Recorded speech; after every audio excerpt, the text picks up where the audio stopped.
Assalamualaikum warahmatullahi wabarakatuh. Kami izin mempresentasikan hasil kerja kami matkul studi kelayakan bisnis. Dosen pengampunya Dadan Soekardan. Selanjutnya, yang pertama anggotanya ada Piolita Putri, Sucita, sama Ajeng Wulandari. Selanjutnya, yang pertama itu ada introduction. Dimsum Narawi adalah merek yang menyajikan berbagai jenis dimsum berkualitas tinggi. Dibuat dari bahan-bahan pilihan dan resep otentik dengan tujuan memberikan pengalaman kuliner yang lezat dan memuaskan para penikmat dimsum. Selanjutnya ada rencana pengembangan bisnis. Yang pertama itu ada jenis usaha. Jenis usaha yang akan dibuat adalah jenis usaha di bidang kuliner kekinian dengan pengembangan inovasi yang mampu bersaing dengan kuliner yang lain. Selanjutnya ada nama perusahaan. Nama perusahaan yang akan dibuat adalah Dimsum Narawi. Dimsum Narawi ini merupakan jenis dimsum dengan keunikan berbagai rasa. Di sini tersedia macam ukuran sedang dan besar. Citra rasa yang pedas dan khas membuat produk ini menarik dan digemari oleh berbagai kalangan. Selanjutnya ada lokasi. Lokasi yang kami jadikan tempat usaha ini yaitu daerah Cimbeleuit, depan RS Salamun, Bandung karena lokasi tersebut merupakan kawasan yang ramai dengan banyak pilihan kuliner dan memiliki potensi pasar yang luas. Yang terakhir ada jenis investasi. Yang pertama, investasi aset tetap, peralatan produksi atau dapur, peralatan penyajian atau penjualan, perlengkapan lain-lain berguna atau renovasi. Yang kedua, investasi modal kerja, persediaan awal, bahan baku, persediaan kemasan dan perlengkapan penjualan, yang biaya tersedia awal atau cadangan kas. Selanjutnya ada masa depan yang kita bangun. Visinya menjadi pelopor jajanan dimsum Narawi terkemuka dan favorit di Jawa Barat yang dikenal akan cita rasa otentik, inovasi, dan kualitas produk terbaik.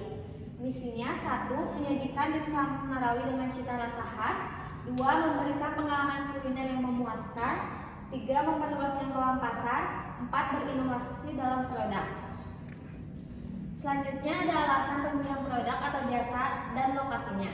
Produk utamanya dimsum, kualitasnya premium, dibuat dari bahan-bahan pilihan terbaik, cita rasa otentik, resep yang dijaga, tujuan atau visi memberikan pengalaman kuliner yang hangat dan memuaskan, target penikmat dimsum yang menghargai kualitas dan rasa.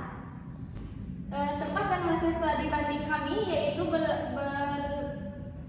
jalan di lokasi Taman Literasi Lapangan Jalan Satwa Jalan Agro nomor 3 Citarum, Kecamatan Bandung Wetan, Kota Bandung, Jawa Barat.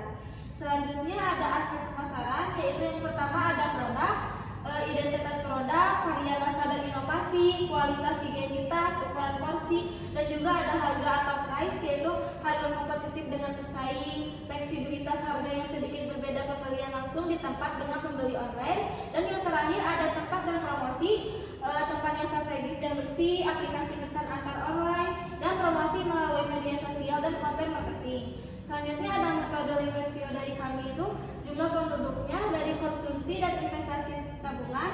Konsumsinya kita 80%, investasi dan tabungannya 20%. Dari konsumsi ini ada 3, yaitu sandang 30%, pangan 50%, papan 20%, dan dari keseluruhan ini dibagi 2 menjadi segmentasi pasar 80%, jenis produk 90%. Dari segmentasi pasar ini ada 3, demografis 40%, geografis 25%, perilaku konsumen 15%. Dari jenis produk ini terbagi 3, yaitu ada dimsum ayam 50%, dimsum spesial 25%, dan dimsum frozen 15%. selanjutnya ada pengukuran dan peramalan efektif. Nah, ini ada target pasar per tahun dari tahun 2018 sampai tahun 2022. Ini untuk populasinya. Untuk permintaan efektifnya itu dari yang link rasio yang tadi, demografis dikali geografis dikali perilaku dikali jenis produksi dikali jumlah populasi. Permintaan efektif 40% dikali 25%.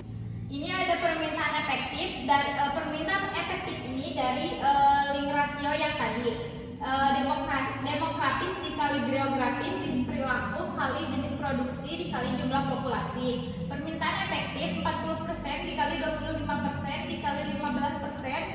dikali 50% populasi sama dengan 75% populasi.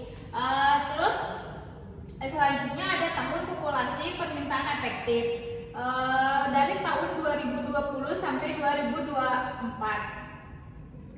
Pengukuran dan peramalan penawarannya, kita menggunakan metode regresi linear dengan rumus menentukan nilai-nilai dari data yang tersedia sekarang. Kita mengambil dari tahun 2018 sampai tahun 2022. X-nya itu yaitu populasi dan Y-nya itu permintaan. Pada tahun 2018 populasinya sekian dan permintaannya sekian. X-Y-nya dari populasi dikali permintaan hasilnya sekian, X kuadratnya dari populasi dikalikan.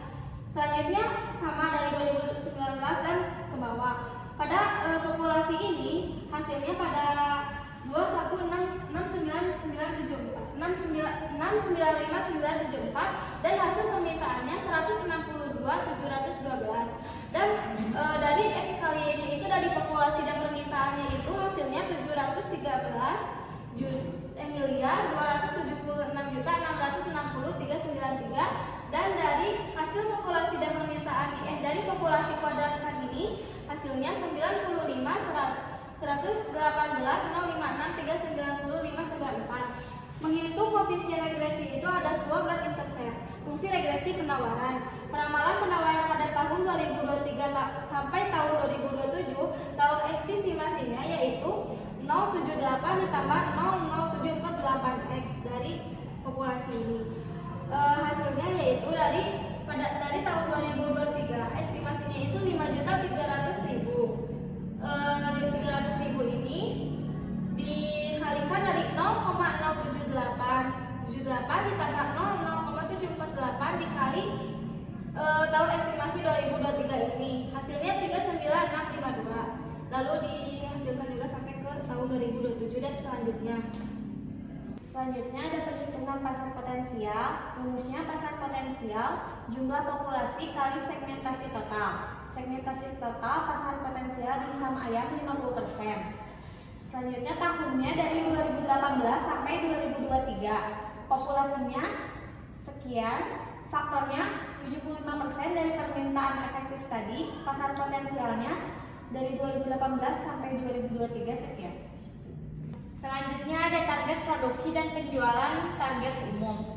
Target produksi dan penjualan target umum ditetapkan berdasarkan asumsi 80% sampai 90% dari pasar potensial. Margin keamanan dan kapasitas produksi. Tahun pasar potensial target produksi penjualan 85%. Dari 2023 sampai 2027 hasilnya sekian.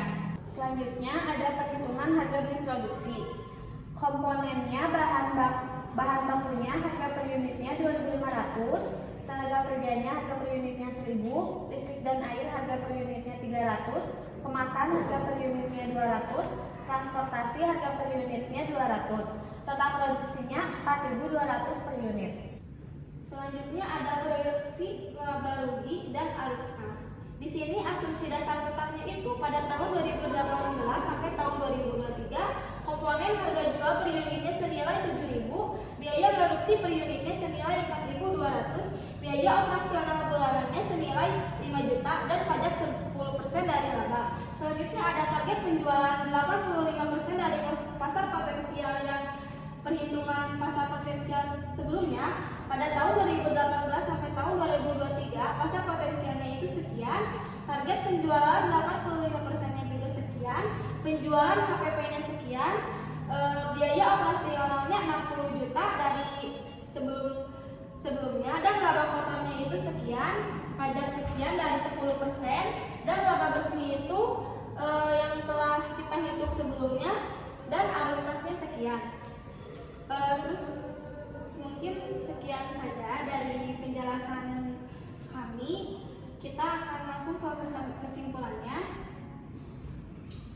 Jadi kesimpulannya itu arus kas positif selama 6 tahun berturut-turut, laba bersih meningkat signifikan tiap tahun menunjukkan potensi skala, pendapatan meningkat dari 166 juta pada tahun 2018 menjadi 236 juta pada tahun 2023. Bisnis sangat layak secara finansial dengan margin keuangan yang terus meningkat seperti keuntungan yang telah kita diskusikan, proyeksi penjualan, HPP biaya operasional dan laba bersih pada tahun 2018 sampai tahun 2023.